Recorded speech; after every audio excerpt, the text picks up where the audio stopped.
As dársenas da estación intermodal son, desde hoxe, terreo conquistado pola nosa literatura, grazas ás palabras do Falar das Fadas de Valentín Lamas Carvajal.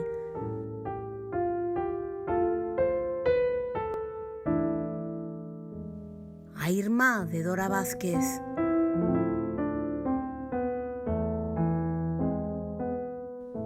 A terra fala de Antón Losada Diéguez. Leria de Vicente Risco.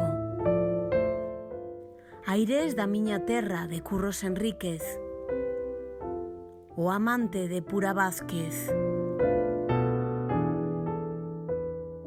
E as máscaras das 7 cantigas do Alén de José Ángel Valente.